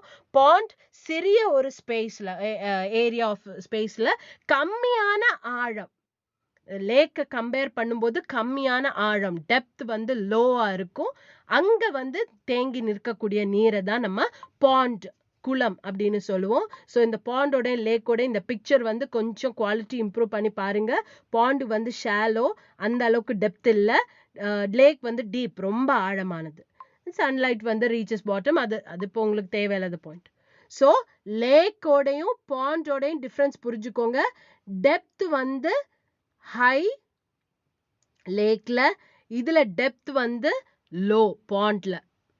ஓகே, ஸோ அது நல்ல மாதிரி புரிஞ்சு வச்சுக்கோங்க, இல்லது உங்களுக்கு கஷ்டம். ஓகே, சரி. இனி ஸ்ட்ரீம்னா நீரோடைகள், சிறு சிறு நீரோடைகள். நீங்க பார்த்துருப்பீங்க, இந்த சின்ன சின்னதா வந்து ஸ்ட்ரீம்ஸ் வந்து அழகா இருக்கும். ஸோ இது வந்து அந்த வெள்ளம் பெருக்கெடுத்து அந்த செழிப்பான பகுதிகளில் இருந்து கொஞ்சம் வெள்ளம் பெருக்கெடுத்து அப்படியே நீரோடை மாதிரி சின்ன சின்ன ஸ்ட்ரீம்ஸ் இருக்கும். நியர் லேக்ஸ் அண்ட் ஓஷன்ஸ் இருக்கும் இது. தென் சீ வாட்டர் என்ன? கடல் நீர். அது உங்களுக்கு தெரியும், அந்த அளவுக்கு பெருசா எக்ஸ்பிளைன் பண்ண வேண்டியது இல்லை. லேக் அண்ட் ரிவர் மாதிரி ஈஸி தான். சீ வாட்டர்னா கடல் நீர். இந்த கடல் நீர்ல கண்டிப்பா உப்பு தன்மை இருக்கும், அப்படிதானே? செலைனிட்டி இருக்கும். அதான் sea water has salinity of approximately 3.5% to 35 parts per 1000. அதாவது கடல் நீர்ல உப்பு தன்மை இருக்கும் கிட்டத்தட்ட 3.5%ல இருந்து 35 parts per 1000. அதாவது அந்த பாயிண்ட வந்து அண்டர்லைன் பண்ணுங்க. Take your pencil and underline that part for 1 mark. கேப்பனா ஒன் வேர்டுக்கு sea water has salinity of approximately dash or dash per 1000 அப்படின்னு கேட்டா 3.5% or 35 parts per 1000. அதாவது அது என்ன மீன் படுதுன்னா, this means that every 1000 ml of sea water contains 35 grams of salt. 1000 ml தண்ணி, உப்பு தண்ணி, ஐ மீன் கடல் தண்ணியில 1000 ml எடுக்கிறீங்கன்னு வச்சுக்கோங்க. அந்த 1000 mlல 35 grams உப்பு இருக்குமா. அந்த அளவுக்கு உப்புத்தன்மை அதிகமா இருக்கக்கூடிய நீர்நிலை தான் இந்த கடல் தண்ணி. புரிஞ்சுக்கிட்டீங்களா? ஒவ்வொரு 1000 ml ஆஃப் சீ வாட்டர்லயும் 35 கிராம் சால்ட் இருக்கும். சால்ட்னா என்ன? Sodium chloride, NaCl. அதெல்லாம் போக போக படிச்சுப்பீங்க. சோடியமோட கெமிக்கல் நேம் நாட்ரியம், Na, குளோரைடோட chemical formula NaCl. So NaCl, இந்த what is that, if you have seen Dasavatharam, அந்த படத்துல வந்து சொல்லுவாங்க சோடியம் குளோரைடு, NaCl. ஸோ இதெல்லாம் நான் படம் வந்து அதான் எப்பவும் சொல்ற பாயிண்ட், படத்தை வந்து ரிலேட் பண்றது காரணம் உங்களுக்கு ஸ்பார்க் உடனே ஏற்படும். அந்த படம் பார்த்துருந்தீங்கன்னா ஆல்ரெடி உங்களுக்கு தெரியும். சால்ட்டோட கெமிக்கல் ஃபார்முலா அப்ப என்ன? NaCl. சோடியம் குளோரைடுனா அதோட கெமிக்கல் நேம். ஓகே, அதெல்லாம் நீங்க போக போக படிச்சுப்பீங்க இன் கெமிஸ்ட்ரி. ஓகே, ஸோ ஒவ்வொரு 1000 ml, இதுதான் சி. உங்களுக்கு தெரியும், waves come out of sea. You all know, you all have seen sea also. 1000 ml of sea வாட்டர்ல எவ்வளவு 35 கிராம்ஸ் ஆஃப் சால்ட் இருக்கும். அந்த அளவுக்கு உப்பு தன்மை அதிகமா இருக்கக்கூடிய நீர்நிலை தான் இந்த சீ வாட்டர், கடல் தண்ணி. புரிஞ்சுக்கிட்டீங்களா? அந்த பாயிண்ட்டும் அந்த 3.5%, 35 பார்ட்ஸ் per 1000, அதை வந்து நீங்க அண்டர்லைன் பண்ணி வச்சு 1 மார்க்குக்கு மார்க் பண்ணி வைக்கணும். நான் கேட்பேன், every 1000 ml of sea water contains dash grams of salts அப்படின்னு கேட்டா 35 grams அப்படின்னு எழுத தெரியணும். 1 மார்க் இம்பார்ட்டன்ட், மார்க் பண்ணி வச்சுக்கோங்க. ஓகே, சரி. Next, due to the presence of more amount of salt, sea water is called saline water. உப்பு தன்மை அதிகமா இருக்கிறதுனால இந்த உப்பு தண்ணின்னு தான் நம்ம சொல்லுவோம் இல்லையா? கடல் தண்ணி என்ன? உப்பு தண்ணி தான். எல்லாருக்கும் தெரியும், நீங்க அதை டேஸ்ட் பண்ணியும் பார்த்துருப்பீங்க. It is not suitable for irrigation as well as drinking. இது நம்ம ஃபில்டர் பண்ணி எடுக்கணும்னா அது அவ்வளவு அமௌண்ட் ஆஃப் வாட்டர்ல இருந்து ஃபில்டர் பண்ணி கொஞ்சமா தண்ணி தான் கிடைக்கும், pure water. So it is not, it takes high cost and high maintenance to filter sea water to fresh water. அதனால sea water உப்பு தன்மை அதிகமா இருக்கிறதுனாலையும் அதை ஃபில்ட்ரேட் பண்ணி ஃப்ரெஷ் வாட்டர் எடுக்கிறது ரொம்ப கஷ்டமான ப்ராசஸ்னாலையும் நம்ம இதை வந்து தண்ணி குடிக்கிறதுக்காகவோ ஹியூமன் பர்பஸ்க்காகவோ இரிகேஷன் பாசன வசதி, நீர் பாசனத்துக்காகவோ இல்ல விவசாயம் செய்யறதுக்கோ இந்த கடல் தண்ணியை நம்ம உபயோகப்படுத்த முடியாது. ஏன்னா உப்புத்தன்மை அதிகம். ஒவ்வொரு 1000 ml ஆஃப் சீ வாட்டர்ல எவ்வளவு கிராம்ஸ் ஆஃப் சால்ட் கலந்திருக்கு? சீ வாட்டர்ல 35 கிராம்ஸ் ஆஃப் சால்ட், அது 35 grams of NaCl, sodium chloride வந்து கலந்திருக்கு. இதெல்லாம் மார்க் பண்ணி வச்சுக்கோங்க. 1 மார்க் கேட்டா நான் எழுதல, புக்குக்குள்ள இருந்து கேட்டாங்க, எனக்கு புரியல அப்படின்னு சொல்லக்கூடாது. நிறைய வாட்டி எக்ஸ்பிளைன் பண்ணியாச்சு. ஏதாவது டவுட் இருந்தா ஸ்கிப் பண்ணி திருப்பி வந்து கேளுங்க. அண்டர் கிரவுண்ட் வாட்டர்னா நிலத்தடி நீர். ஒன்றும் இல்லை, மழை பொழியுதுல, ரெயின்ஃபால் ஏற்படுது.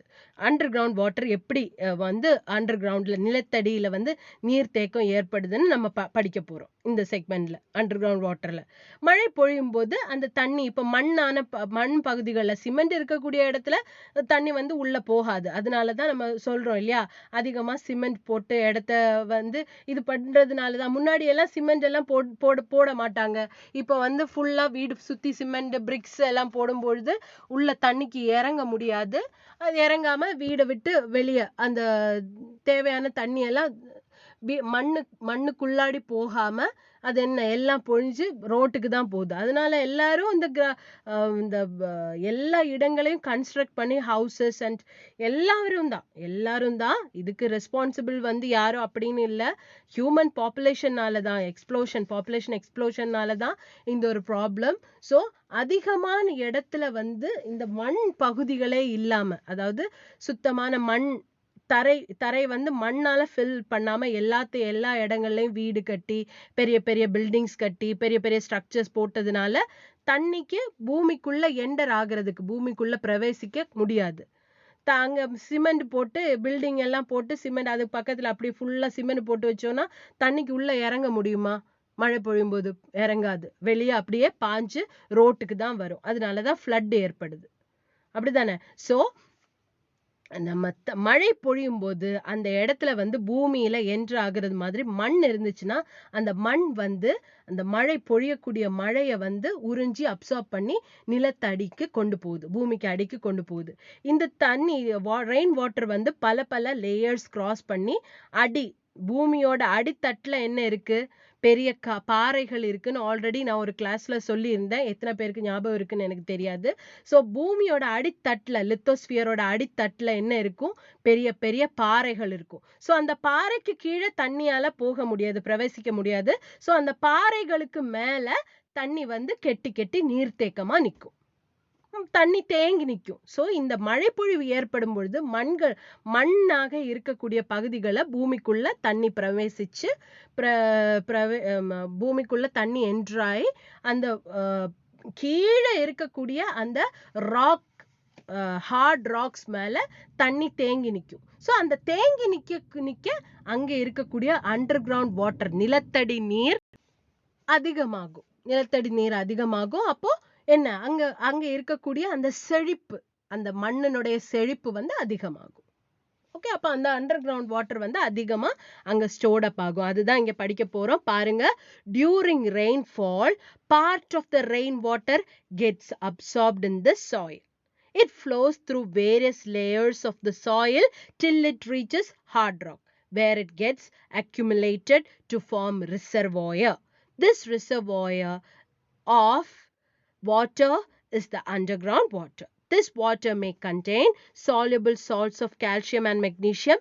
Underground water is made available for human use either as well water or spring water. அதாவது மழைப்பொழிவு during rainfall part of the rain water gets absorbed in the soil. மழைப்பொழிவின் போது பார்ட் ஆஃப் த ரெயின், கொஞ்சமா மழை தண்ணி வந்து பூமிக்குள்ள பிரவேசனம் செய்து, ஏன்னா அந்த மண்ணானது அந்த மழைய வந்து உறிஞ்சி பூமிக்குள்ள கொண்டு போகுது.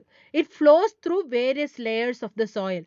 பூமிக்குள்ள இருக்கக்கூடிய மண் பகுதிக்குள்ள இருக்கக்கூடிய பல பல லேயர்ஸை தாண்டி உள்ள ரீச் ஆகும்போது அங்க கீழே ஹார்ட் ராக் இருக்குன்னு சொன்ன கடினமான பாறைகள் இருக்கும். ஸோ அந்த பாறைகளுக்கு மேல அக்குமுலேட் ஆகும், ரிசர்வாயர் மாதிரி நீர்த்தேக்கங்களாக அக்குமுலேட் ஆகும் அந்த தண்ணி.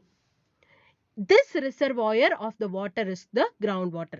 இந்த ரிசர்வாயர் தான், இந்த நீர்த்தேக்கம் தான் நம்ம நிலத்தடி நீர், தேங்கி நிற்கக்கூடிய மழைப்பொழிவிலிருந்து பூமி உறிஞ்சி எடுத்து பல லேயர்ஸ் தாண்டி அந்த பூமியோட அடிப்பாகத்துல அந்த ராக்குக்கு மேல நீர் தேங்கி நிற்கக்கூடிய அந்த நீர்த்தேக்கத்தை தான் நம்ம நிலத்தடி நீர் அப்படின்னு சொல்றோம்.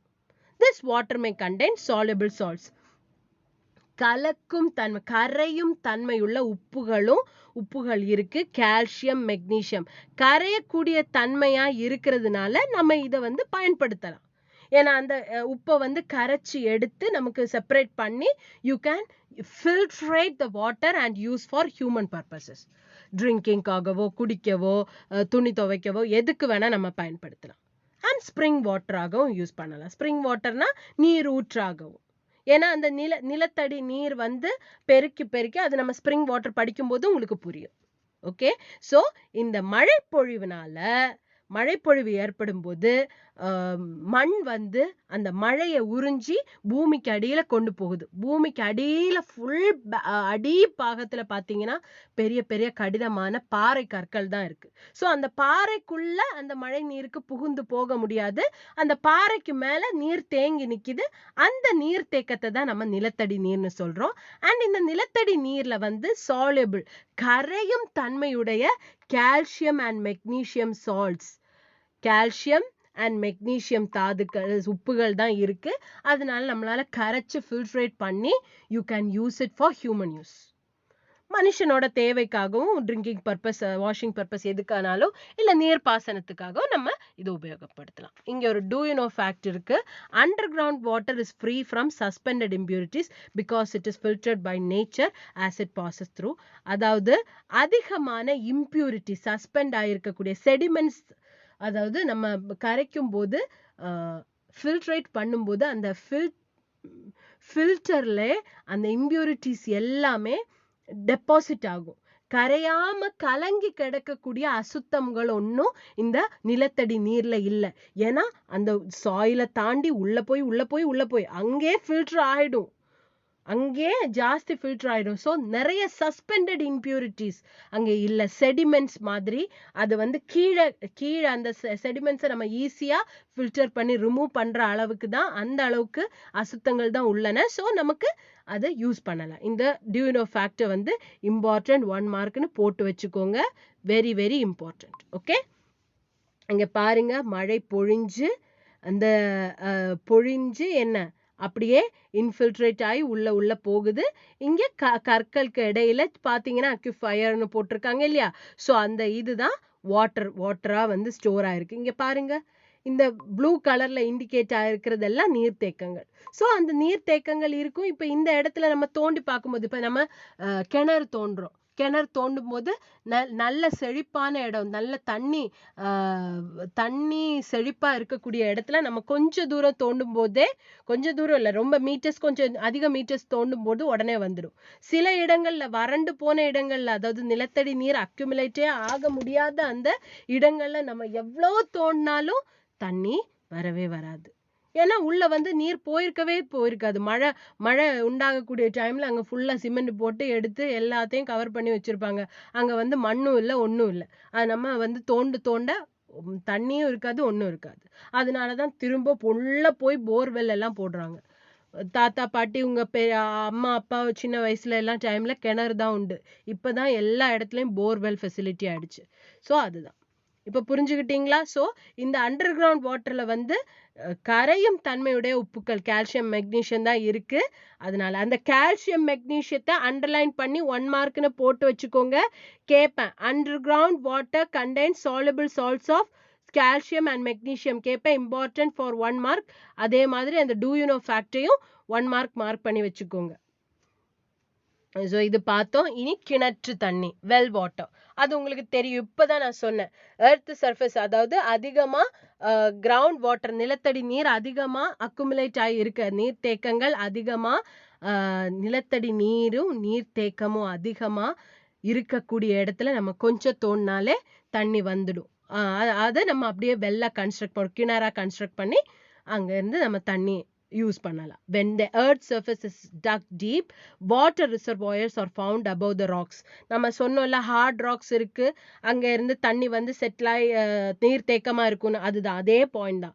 The depth of a well varies from place to place. ஒவ்வொரு இடத்துலயும் சில இடங்கள்ல நான் சொன்னேன், ரொம்ப செழிப்பு அதிகமா இருக்கக்கூடிய, தண்ணீர் செழிப்பு அதிகமா இருக்கக்கூடிய இடத்துல கொஞ்சம் மீட்டர் வந்து டிக் பண்ணாலே தண்ணி வந்துடும், நீரூற்று வந்துடும். உடனே வெல் கன்ஸ்ட்ரக்ட் பண்ணுவாங்க. இந்த இடத்துல இருந்து தோண்டி எடுத்து வெல் அப்படியே கன்ஸ்ட்ரக்ட் பண்ணிடுவாங்க. சில இடங்கள்ல எவ்வளவு தூரம் தோண்டினாலும் ரொம்ப கீழே தான் இருக்கும் அந்த தண்ணியோட லெவல். ஸோ தோண்டி அப்படி எடுப்பாங்க. இப்போ வந்து வெல் எடுக்கிறதே இல்லை, போர்வெல் தான் எல்லாமே. So depending upon the nature of soil, அந்த சாயிலோட மண்ணுடைய, ஏன்னா மண்ணுக்கு வந்து ஈஸியா அந்த தண்ணியை புகுத்த முடியக்கூடிய நல்ல சாயிலா இருந்ததுன்னா, நல்ல செழிப்பான சாயிலா இருந்ததுன்னா அந்த மண் நல்ல மாதிரி தண்ணி அப்சார்ப் பண்ணி உள்ள ஸ்டோர் பண்ணி வச்சிருக்கும், அண்டர் கிரவுண்ட் வாட்டரா ஸ்டோர் பண்ணி வச்சிருக்கும், நீர் தேக்கி வச்சிருக்கும். ஸோ அதை நம்ம ஈஸியா டிக் பண்ணும்போது ஈஸியா வந்துடும். ஓகே தானே? சரி, இதுதான் well water. You know what is a well. See, you can see that picture. Then spring water. Spring na enna? Spring ஆய் வரது, தண்ணி இப்படி ஸ்ப்ரிங் அப் ஆகி வரது இல்ல, அதுதான் விஷயம். அவ்வளவுதான். அது நீங்க புரிஞ்சுக்கிட்டீங்கன்னா இந்த ஒரு ஸ்டான்ஸா ஈஸியா உங்களுக்கு புரிஞ்சிடும். அண்டர் கிரவுண்ட் வாட்டர்ல சில சமயம் ரொம்ப தண்ணி தேங்கிடுச்சு. இப்ப இந்த ஒரு பிக்சர் நீங்க எடுத்துக்கோங்களேன். Wait, if you see this you can understand. இங்க வந்து நிறைய தண்ணி அதிகமா அக்குமுலேட் ஆயிடுச்சு ground water.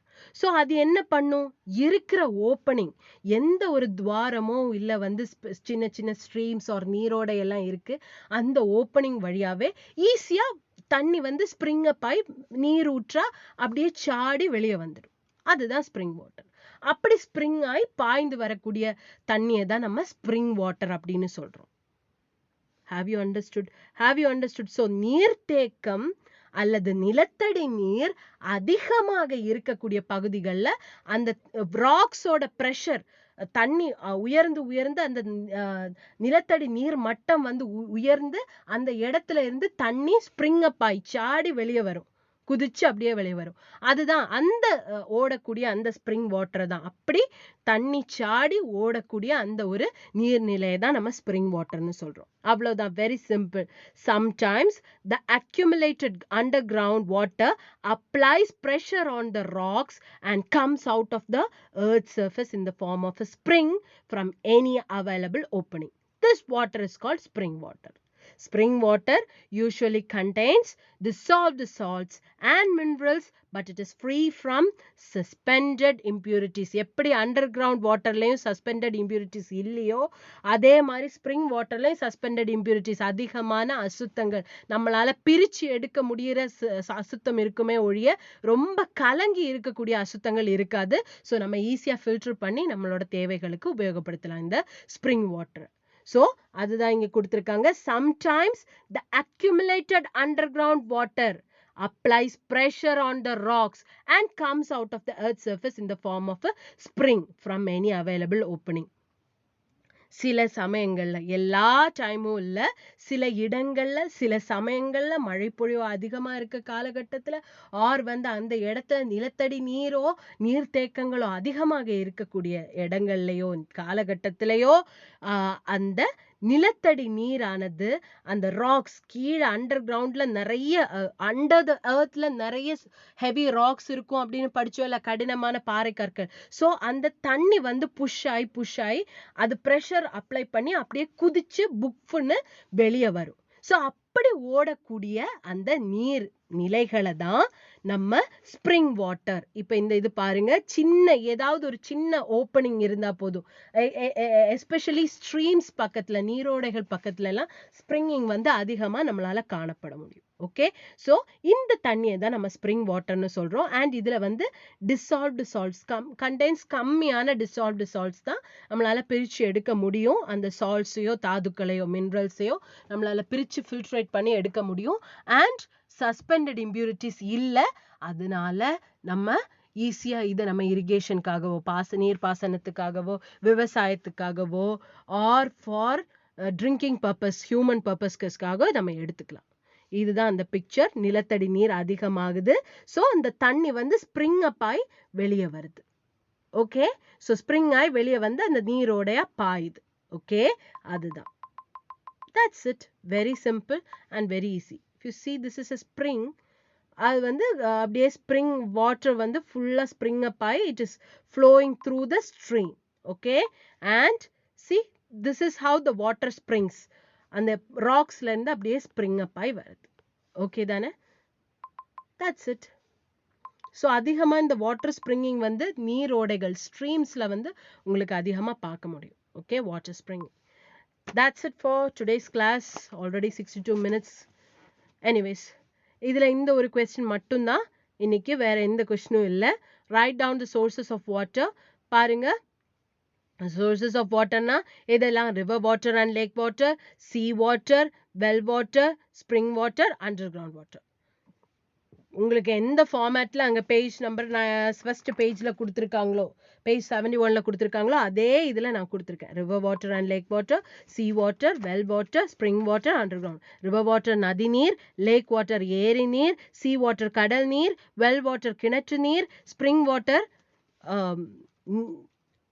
What is that நீர் ஊற்று, தென் அண்டர் கிரவுண்ட் வாட்டர் நிலத்தடி நீர். ஸோ இந்த ரிவர் வாட்டர் என்ன, அந்த ஒரு ஃப்ரெஷ் வாட்டர் வந்து லேக் அப்படியே ஃப்ரெஷ் வாட்டர் வந்து கால்வாயாக சேனலாக ஒழுகி ஓடிக்கொண்டே இருக்கும். லேக்ஸுக்கும் சீஸ்க்கும் ஓஷனுக்கும் எல்லாம் ஓடிக்கொண்டே இருக்கும். It's flowing and it's fresh water. Lakhs என்ன, லேக் வாட்டர் என்ன, சின்ன ஒரு ஏரியா பெரிய ஒரு ஏரியா சர்ஃபஸில் ஸ்டாக்னண்ட் ஆகி தேங்கி அதிகமான ஆழத்துடன் இருக்கக்கூடிய நீர்நிலை தான் லேக் வாட்டர். அதே நம்ம பாண்ட் என்ன படித்தோம், ஸ்மால் ஏரியா சர்ஃபேஸ்ல கம்மியான டெப்த்ல, ஷாலோ டெப்த்ல வந்து ஸ்டாக்னண்டா இருக்கக்கூடிய தேங்கி இருக்கக்கூடிய நீர்நிலை தான் பாண்ட், குளம்னு நம்ம சொல்றோம். ஸ்ட்ரீம்ஸ் வந்து சின்ன சின்ன நீரோடைகள். அண்ட் இந்த லேக்ஸ், ரிசர்வாயர்ஸ், நம்ம டேம் வந்து ஒரு ரிவர் மேல நம்ம கன்ஸ்ட்ரக்ட் பண்ணோம்னா அந்த டேம்ல நம்ம தண்ணி தேக்கி வைத்து மக்களுக்காக உபயோகிக்கப்படுத்த முடியும். ஸோ அந்த நீர் தேக்கத்தை தான் நம்ம ரிசர்வாயர் அப்படின்னு சொல்றோம். இதெல்லாம் நம்ம படிச்சோம். ஸோ இந்த ரிசர்வாயர்ஸ் ஆர் பாண்ட்ஸ், லேக்ஸ் இதுல வந்து தண்ணீர் வற்றாம அப்படியே தண்ணீர் திரும்ப திரும்ப இருக்கக்கூடிய காரணம் என்ன? இந்த ரிசோர்சஸ், அதாவது ரிவர்ஸ்ல இருந்தும் ஸ்ட்ரீம்ஸ்ல இருந்தும் அண்டர் கிரவுண்ட் வாட்டர்ல இருந்தும் அதே மாதிரி மெல்டிங் ஐஸ் ஸ்னோல இருந்து ஒழுகக்கூடிய அந்த தண்ணீர் தான் இந்த லேக்ஸையும் சரி இல்ல ரிசர்வாயர்ஸும் சரி பாண்ட்ஸையும் சரி அந்த நீர் நிலைகளை வந்து நிரப்புது.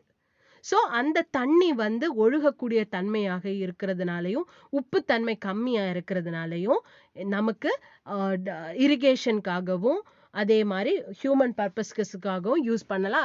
அக்ரிகல்ச்சர் விவசாயத்துக்காகவும் நம்ம உபயோகப்படுத்தலாம். ஓகே, தென் சீ வாட்டர் வந்து நம்ம சொன்னோம் உப்புத்தன்மை அதிகமா இருக்கு. 3.5%, அதாவது 35 பார்ட்ஸ் பர் 1000ல உப்புத்தன்மை இருக்கு. அதாவது ஒவ்வொரு 1000 லிட்டர்லயும் 35 கிராம்ஸ் ஆஃப் உப்பு இருக்கு. அதனால உப்புத்தன்மை அதிகமா இருக்கு. அந்த உப்பு நம்மளால பிரிச்சு பியூரிட்டி பண்ணி ஃபில்ட்ரேட் பண்ணி நம்மளால எடுக்க முடியாது. ஸோ அதை நம்ம செலைன் வாட்டர்னு சொல்றோம். அண்ட் அது ஹியூமன் பர்பஸ்க்காகவோ இல்லை வந்து இரிகேஷனுக்காகவோ அக்ரிகல்ச்சருக்காகவோ உபயோகப்படுத்த முடியாது. எதை? Sea water. Okay, then well water, underground water. அடுத்த அண்டர் கிரவுண்ட் வாட்டர் பத்தி என்ன படிச்சோம்? நம்ம மழை பொழியும் போது அந்த மண் வந்து அந்த மழையை வந்து உறிஞ்சி, மழை தண்ணியை வந்து உறிஞ்சி பூமிக்குள்ள கொண்டு செலுத்தும். பல லேயர்ஸ் தாண்டி உள்ள போகுது. அந்த பூமிக்கு அடியில பாத்தீங்கன்னா ஃபுல் பாறை கற்கள் தான். அந்த கற்களுக்கு உள்ளாடி அது புகுந்து போக முடியாது தண்ணிக்கு. ஸோ அந்த பாறை கற்களுக்கு மேல அது நீர் தேக்கமா அந்த நிலத்தடி நீர் தேங்கி நிக்குது. அதை தான் நம்ம அண்டர் கிரவுண்ட் வாட்டர்னு சொல்றோம். அண்ட் இங்க வந்து என்ன dissolved salts like calcium and magnesium தான் இருக்கு. அந்த அளவுக்கு நமக்கு சஸ்பெண்டட் இம்பியூரிட்டிஸும் இல்லை. ஸோ ஈஸியா நம்ம ஃபில்ட்ரேஷன் பண்ணி ஹியூமன் யூஸுக்காகவும் இரிகேஷனுக்காகவும் பயன்படுத்தலாம். இனி இதே நிலத்தடி நீரும் அந்த நீர் தேக்கமும் அதிகமாக இருக்க இடத்துல நம்ம கொஞ்சம் மீட்டர்ஸ் டிக் பண்ணும்போது, எர்த்தை டிக் பண்ணும்போது you can see water. So you construct a well and அதுதான் வெல் வாட்டர். இந்த வெல் வாட்டர்லயும் அதிகமான சால்ட்ஸ் அண்ட் அதாவது டிசால்வ்டு சால்ட்ஸ் அண்ட் கொஞ்சம் மினரல்ஸ் தான் இருக்கு. அதை செப்பரேட் பண்ணி நம்ம யூஸ் பண்ணிக்கலாம் தண்ணி. அதே மாதிரி ஸ்ப்ரிங் வாட்டர்.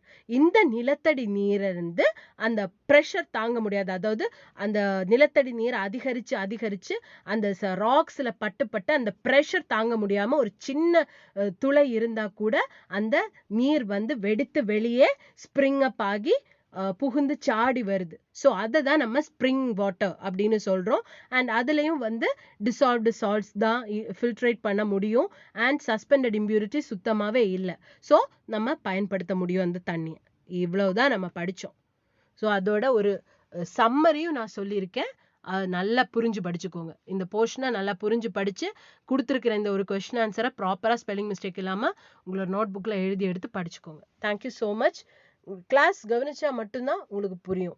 இல்லை நீங்க சும்மா அப்படி படிக்கணும் அப்படின்னா அது உங்களோட இஷ்டம். பட் புரிஞ்சு படிச்சா ஃபார் இயர்ஸ் உங்களுக்கு மைண்ட்ல ஸ்டோர் ஆயிருக்கும்.